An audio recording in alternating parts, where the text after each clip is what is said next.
একসময় বনে এক টিয়া পাখি বাস করছিল। সে ছিল সোনালি পালক মাখানো, ছোট কিন্তু প্রাণবন্ত। প্রতিদিন সকালে বেলায় সে গাছের ডালে বসে গান গাইত, টিয়া টিয়া টিয়া, এবং সব প্রাণীরা মুগ্ধ হয়ে শুনত। একদিন কঠোর বাতাসে গাছ দুলতে লাগল। ওড়ার আগেই টিয়া গাছ থেকে পড়ে গেল একটা মাটির গর্তের মধ্যে। সে চেনা রাস্তা হারিয়ে ফেলল। অন্ধকার নেমে এলো। পাখিটির হৃদয় অস্থির। আমি খাবো কি, কোথায় আশ্রয় নেব? পরে ভোরে এক দয়ালু মানুষ রাস্তা দিয়ে হেঁটে যাচ্ছিল।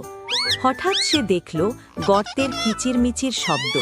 সে হেঁটে গেল, গর্তের কিনারা ধরে টিয়াকে শান্ত করে বলল, ভয় পেও না, আমি রবিন। ধীরে ধীরে মানুষটা টিয়াকে তুলে নিয়ে গাছের ডালে রেখে দিল। টিয়া ডানা ঝাপটালো। একসময় সে ডৌলে বসল এবং শেষে আকাশে উড়ে গেল। ওড়ার মহান আনন্দে টিয়া ফিরে গেল তার বিখ্যাত গানে, টিয়া টিয়া টিয়া, এবং সে কখনো ভুলে গেল না তার হারিয়ে যাওয়া সন্ধ্যা এবং কেউ যে এসে তার জীবন বাঁচিয়ে দিল। গল্পটা ভালো লাগলে লাইক ও সাবস্ক্রাইব করতে ভুলবেন না।